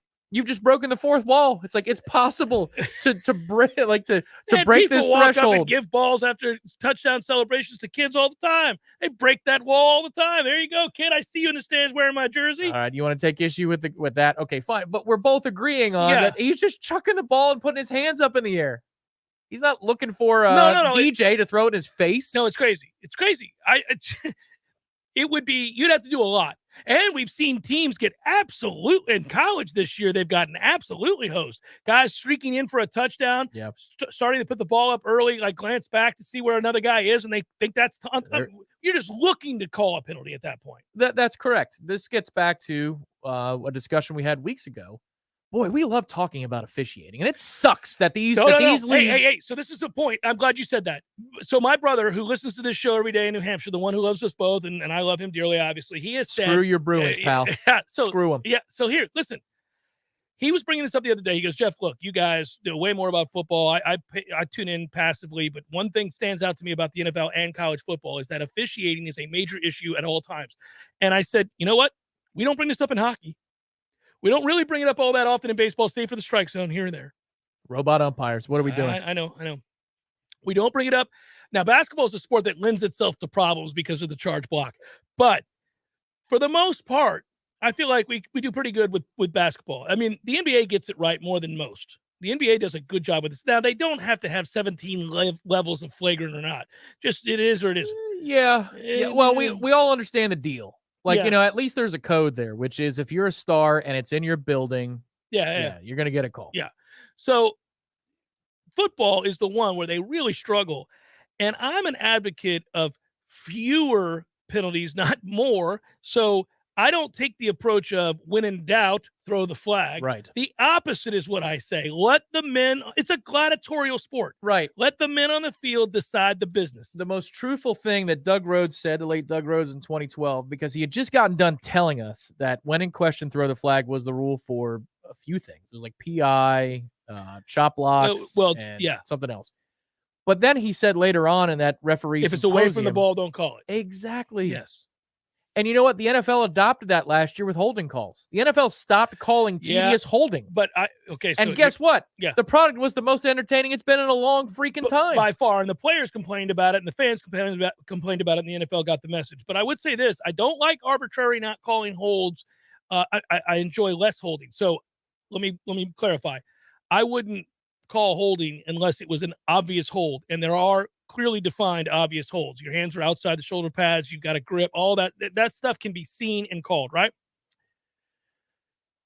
However, if the play is run to the left side and there's a hold on the right side, I don't think you can decide I'm going to ignore that. People reverse field all the time. It's a big deal. You can't just not decide, hey, I'm going to let that go, because that hinders that player's ability backside. And backside plays happen all the time. They're set up that way. So if you've decided in the moment, I'm not going to call that because I think this play's going left, and it goes back right, and a guy got screwed because he was held or thrown to the ground, and you wanted to say to yourself, well, I was away from the play. No. Well, you could still throw the flag. Just drop it. Just don't throw it in the sky. It's always been there. It was always there. Oh, man. Drives me nuts. Jeff Cameron Show, 93.3 Real Talk Radio, Warchant TV. Your local news now. Workers at Capital Regional Medical Center will be required to get the COVID vaccine in the coming months. In a letter sent Tuesday, the CEO of parent company HCA told employees a first dose of the COVID vaccine is required by December 5th. Employees are required to be fully vaccinated against COVID by January 4th. HCA CEO Sam Hazen said in a statement that he understands and appreciates the implications this mandate may have for some, but hopes everyone understands the need to comply with federal healthcare regulations and the company's desire to keep all colleagues safe. Leon County Schools announced Tuesday it is withdrawing from the appeal process, challenging a ruling in favor of the Florida Department of Health's emergency rule barring mandatory face mask wearing in the classroom. A judge from the Division of Administrative Hearings decided on Friday, November 5th, to uphold DOH's emergency rule, which says parents or guardians have the sole discretion to opt students out of mask requirements. This is Rachel Lene with your Real Talk 93.3 local news update, brought to you by Macklemore Systems, Tallahassee's go-to Mac store. Check them out online at macklemoresystems.com. This is meteorologist Paul Trombley with your Real Talk 93.3 weather update. Daytime highs approaching 77 this afternoon. Under partly cloudy skies, winds out of the southeast around 5 miles per hour. Overcast skies tonight, slight chance for scattered rain showers. Lows level off around 60. Chance for scattered rain showers again tomorrow. Highs around 76. Cloudy skies expected. This report is brought to you by the Lawn Johns. For all your landscaping and lawn care needs, visit thelawnjohns.com. Right now, 75. Our partners at ISF know you want to do amazing things. You have big ideas and goals for the future. For over 40 years, ISF has focused on solving the future for state government through strategy, process, and technology. As a national management and IT consulting firm, ISF has the expertise to transform strategies, refine processes, and implement solutions to lead you in today's changing environment. ISF, your vision plus our expertise brings your brilliant ideas to life. Visit ISF.com to learn more. ISF, solving the future. Live and living color and totally free. Subscribe to Warchant TV on YouTube, the digital home of Warchant.com. From the practice field to pregame and the phone calls afterwards, Warchant's YouTube channel is home to live programming like Seminole Headlines, Wake Up Warchant, The Jeff Cameron Show, as well as Trench Talk, a live Q&A with Noles offensive lineman Devontae Love-Taylor. Just search Warchant on YouTube and click or tap the subscribe button. That's it. It's totally free. Warchant TV on YouTube. Just another reason we're the ultimate Seminole sports source. Here's what you missed on the Greg Tish Show. Charlie Crist, he's running for governor. To mention the governor, I'm tired of it. I'm sick of it. And we see it in presidential. We see it all the time. It's the new norm. We even saw it in local that it should be. It's like, hey, I'm running for this local But seat. do you understand? I heard a statistic that like half of our population reads at like an 8th grade level. And what is the other 2/3 Half grade does. at? That means almost half does not. You're right. The Greg Tish Show, Monday through Friday, 6 to 9 a.m., only on Real Talk 93.3. The Jeff Cameron Show, brought to you by Orange Theory Fitness, 2 Tallahassee locations, Midtown on Thomasville Road, and Northside in the Village Common Shopping Center. Online at orangetheoryfitness.com.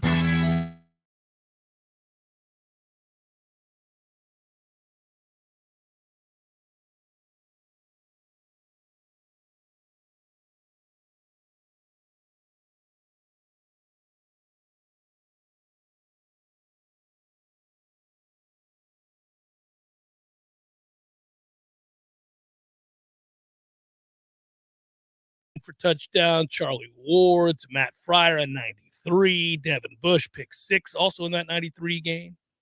Warwick Dunn 80-yard touchdown from the 96 game. Marvin Jones hit on Larry Jones. Woo! Hoo, hoo, hoo. That picture is in a lot of man caves or garages. I have that picture as well framed. You know what's a minor tragedy about that moment? There were no replays in the original broadcast. I know. I would have shown that 15 times over. Absolutely. It's a monster hit, 92. That's my man Marvin. And then Miami's missed field goal at the end of 05. We've got highlights to celebrate and have a moment with. I've still thought one of the underrated moments, just because, and I know the teams weren't great, but the underrated moments, the blocked extra point, because of the disappointment. The block at the Rock. Well, the disappointment in Chris Fowler's voice is so good, too. That's another one of those. That was a fun montage. That one might be top 2 or 3 for me, just because it was the Groundhog Day every year about the U is back, and somebody different every year saying it's different this time. They've got it. It's back. And then blocked. Right.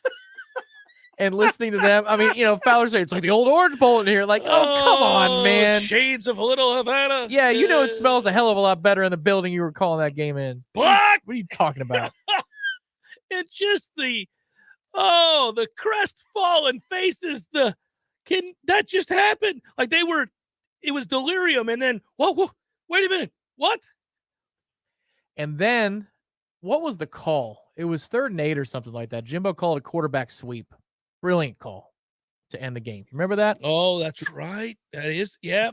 Because we took the ball. They're playing a timeout game. And we needed, And then we called it, I think it was a quarterback sweep to the left. And that's what iced it. And we could go to victory formation. That was a beautiful 10 to 15 minutes right there. Yeah. And that game was kind of bad. Yeah, it was.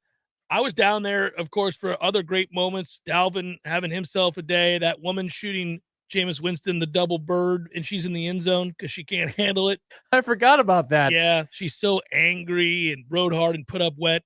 That was on the heels of LeBron getting the double birds. Or who was it? Was it Kobe, LeBron at the Heat game? At the Heat game, yeah, I can't remember. They were in the whiteout. Yeah. And that lady was like, "Rah." But that woman she was very, very angry.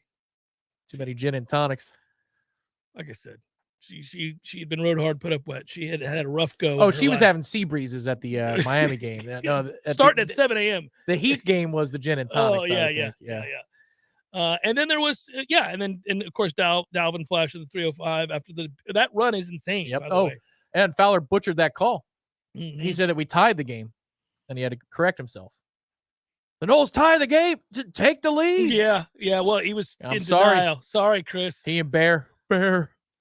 What are we going to do? Bear's actually good about ripping Miami. He'll rip them and say they're not going to cover. Or that he picked Georgia Tech last week, I think, if I'm not mistaken. So, there you go. It's my impression of the noise that they play you don't far have, too often on game day. Oh my God, they never stop. While we're talking about rivals, this was a stunning turn of events this week. Dan Mullen, quote, "I'm the head coach, so I bear all of it. It's on my shoulders. I'm the one that's responsible for this program. I'm the one that's responsible for this team and how we have to perform. That's your job here as the head coach, to take on that responsibility. My job is to make sure we go perform, that this team plays to the Gators standard, which we're not doing right now. It's my responsibility to find a way to fix that. I'm pretty confident in myself, and I've won a lot of football games as a head coach, won championships here. What I'm pretty confident in is finding the solution." That might be the most level-headed thing that dude has ever said. It's because that statement was prepared for him by somebody else. No. After they showed him photographic evidence of maybe the pregame kisses going too far. Well, I would think that it was actually said by him, because I cleaned up some of the nonsensical and non sequiturs. Okay. And but most of it, the crux of what he said there was him, completely him, which is stunning. It's a man showing a willingness to take responsibility and not blame everybody else. Oh, Wilford Brimley from the Gators showed him the photos, man. I'm telling you. Well, and then the other thing is he knew he was on the cusp of firing a couple coaches. So he's like, I'll take the heat here and then I'll fire your two asses. Imagine your dear wife logging on to TMZ Sports. Devastating. Yeah. What's she find, Dan? Heartache. Heartache, Mitch. All-time great. We still have it, right? We didn't lose it. We didn't bring it over, or we did bring it over. We could easily get it back. Yeah, we could easily get, I've got devastating still. I don't have the whole, we only played the whole bit like once. One of these days, because I think we've come far enough. Devastating. I still love it. And and I don't think I did it this past year. Probably the pandemic, who knows. I failed to do my annual late night, I just came across the firm, take a picture of our boy and send it to you via Twitter. Not just screwing, Mitch. Oral and such. I have to show you once a year I send you that just so you can crack up off it's either that or the Clinton one. Oh, well, that's been a minute. That's the all-time one. Boy, we just got a lot of people excited on these airwaves. John Candy. Oh, that's the heartbreak one. Yeah, well, that one's dude, sad. what are you doing Every to me? year I send you that one. You're like, I'm about to log on to another charity and donate more because I just feel so bad. I just feel guilty about everything. I'll send you a photo of that, or I send you our guy, Wilford Brimley. Not just screwing, Mitch. Diabetes. And I'll send you that, and then I also send you, of course, John Candy, Planes, Trains, and Automobiles, which, by the way, we're in the month. We're in the month for Planes, Trains, it's a Thanksgiving movie, one of the rare ones. An awesome one, and my kids love that movie, and I've shown it to them twice now, so it's an annual tradition now. It is a little dark there at the end to find out my man was homeless and that his wife's dead, but hey, did you ever? I like me. Yeah, my wife likes me. I was too young. I didn't. Well, the first time I saw that movie, I had no idea. I laughed when he's the devil, when they're like the car is sparking like that. I was so young. That's the only thing I really got. Otherwise, I thought it was. So it wasn't until years later when he's alone, left there at the station waiting on the L, that you're like, oh no. Yeah. There's something worse about seeing a movie a bunch of times when you're a child than finally understanding what it's about. Mm-hmm. Like it's almost worse of a gut punch because you're like, I've always thought this movie was one thing, and then you realize, like, oh my God, the emotional hit is actually a lot harder. I just like that Steve Martin is figuring it out as he's on the L, and then he's like, oh no. Right. He circles back. Yeah. As a child, I loved that the crash scene and then the F-bombs at the rental car. Well, how could you not as a kid be like, oh my God, my parents are letting me watch this? Well, and also, of course, the redneck who spits and tells his woman to get out of the truck to pick up the trunk. Oh, woman, she's strong. She may not look it, but she's strong. Oh, let's give some people which. All right. We're starting. It's almost like a Libations Friday in here today. Which time? Yay! Wicked Wednesday is here. On Wednesdays, the Wicked is just $5. 5 meats, 3 cheeses, $5. Tallahassee listeners, viewers only. If you're outside the area, piss off. Wait for my cue to call, which is right. We just went to Manchester. which is right now. Here we go. Your chance to win. Which, Tommy, what's the number? 386-TALK, 386-8255, 386-8255. Hey, 2 people are going to win today. All right. Red Russians on the horizon. Hang tough. T-Spark Enterprises, roofing and construction services. T-Spark, T-SparkConstruction.com. We conquer all peaks. We fix those darn leaks. Call 850-766-1340. T-Spark Enterprises, roofing and construction services. T-Spark, T-SparkConstruction.com. License number CCC 1331204. Wooden Glass has been taking care of families since 1945. Experienced, reliable professionals who offer only the best, like Wooden's top-of-the-line bath enclosures. Eye-catching storefronts are a specialty at Wooden Glass, and they provide precise installation. Wooden Glass, Tallahassee's first family in glass. Online at woodenglass.com. Call 850-222-5781.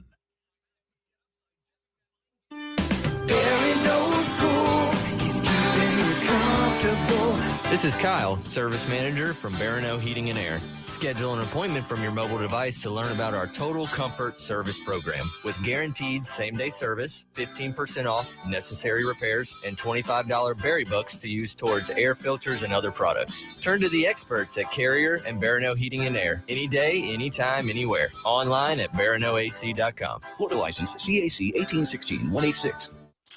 Yes, Highway 27 Grill and Barbecue has amazing sandwiches and slow smoked beef, chicken, and pork. But don't forget the sides, man. Have you tried Kenny's mac and cheese? Make a note. Kenny's cheesy, creamy, gooey mac and cheese will change your life.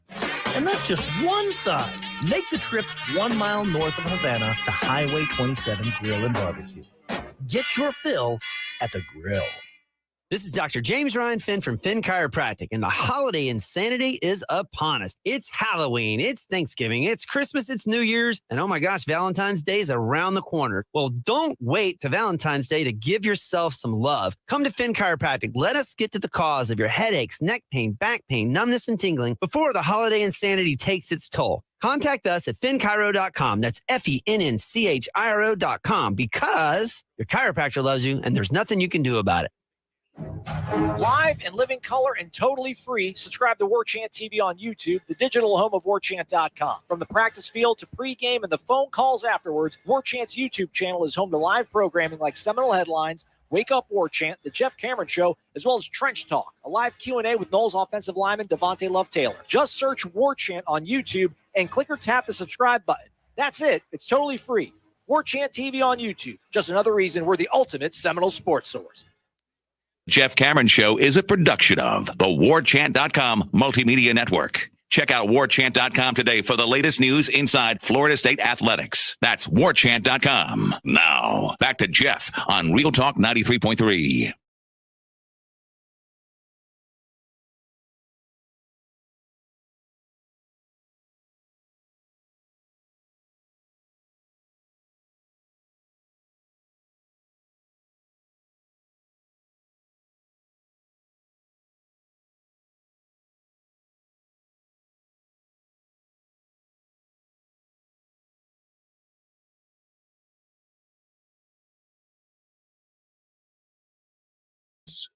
We have got to get for you. Hold on.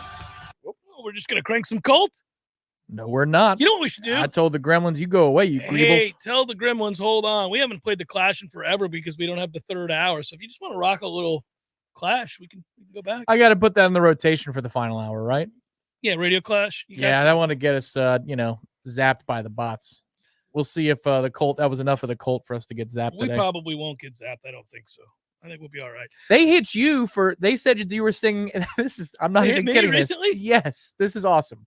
So I didn't tell you this yet. No. On Monday, when Ira came on and you do your thing with Ira Chaffel, which I won't even try to duplicate, they had you pinged as singing some sort of Latin American song. Awesome. Yes. So I pulled up the song, like they said the copyright was violated, yeah. and I was like, "What is that?" And then they timestamped it, so I played it against what they claimed, and they think you were singing that song like you were a recording artist of this particular music company, this music record company. Did you say here it is? No, you can't. There are no people to talk to, so I just trimmed that part out of the video. It's really silly. But yeah, the bots thought you saying "Ira Shafel" was a song. Smoke, we can get. I can do some Joy Division for you. I've got it. All right, here we go. North Florida Payroll sponsors this.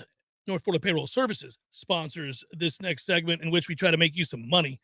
Locally owned for nearly 15 years, offering payroll and HR services, including full online applicant onboarding and integration into payroll. Save your company money and headaches today. Head to northfloridapayroll.com. Whoa! Hey, Big Daddy, having some Red Russians tonight? We'll know in about 47 seconds. To an open wing. It's picked up by Dowdy, an empty net. He scores. Hot damn, Big Daddy's done it again. Red Russians all around, Teddy. All right, Big Daddy. Oh, I like it. I like it. We're back. We've been waiting for some time. My friends down there in South Florida and my app here are begging me to make some hockey bets, Tom. The Hard Rock Sportsbook says, Jeff, we like the cut of your jib, and we know that you are a degenerate and you're just waiting on gambling to gamble on hockey. I told them, you hold your horses. Soon enough, I'll whip up my ponies and bet the NHL for you. But in the interim, hey now, I'm going to let T. Lizzie, who's been a little bit more locked in, and I'll give you a pick for tonight if you like it. I'll give you a pick. You tell me what you think, and we'll go from there. But let Tom give you his educated opinion on tonight's matchup. I mean, it was right there at the end. Running through a wall, everybody. All righty, so there's only a few games. It's Wednesday night in the NHL. You lament this night because there's hardly any hockey being played. Well, I get pissed off at the schedule. It's stupid. But go ahead. They do the Tuesday, Thursday, Saturday. It's a big FU to every fan of the NHL. Hey, hope you like hockey. We got nothing for you tonight. Except for Flyers fans and Toronto Maple Leafs fans. And that's where I'm going to go tonight. Toronto against Philly in Philly. Do you know, sir, that the Flyers in their last 5 games, the total goal count has not exceeded 5 goals? Start over. What's that pick again? Flyers, Maple Leafs. All right. The total goal count in Flyers games, last 5 of them, has not exceeded 5 goals between the two teams. So the under 6? The under 6 is the play tonight. It is the play tonight, Tom. I had come up with a pick of my own, and when you started there, I went, oh, he's going down the same path. I had taken, admittedly, a collection of NHL minds and overall consensus pick, not my own. But you did this on your own, so I like you to know that you are in bed with the computers. The computers say tonight, take the under 6. Yeah, I knew when I rolled over, I thought I heard a keyboard. But that, if you look at the way the Flyers are playing defensively, and I won't get too far into the weeds, it's impressive.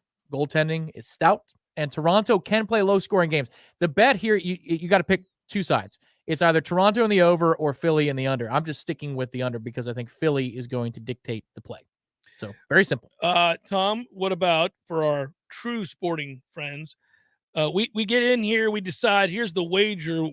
Live play, do you do any? Well, this is starting to decide a different way. I can chase. I'm going to lose my over-under. No? In hockey, that's tough. That is tough. You can do so in the playoffs because when these teams play each other in a best-of-7, you can see the trends. By game 3, game 4, you can see, this coach has made an adjustment, that type of thing. But in a one-off in the regular season, that's very difficult. That's unless you're trying to bet an over because you just see goals are flying left and right. Yeah, the Flyers on the year 6-2-2. The Maple Leafs on the year 7-5-1.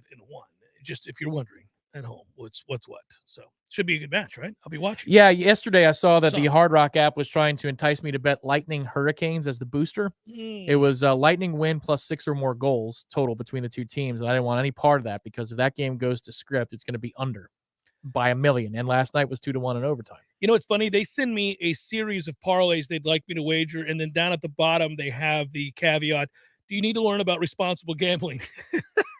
on the app. They're like, hey, bet this one. Bet this one. You should really bet this. Look at this. But do it responsibly. Good work out of you. Good work, Matthew. Thanks for listening, everybody. Be well. Go Noles tonight. We'll talk to you tomorrow.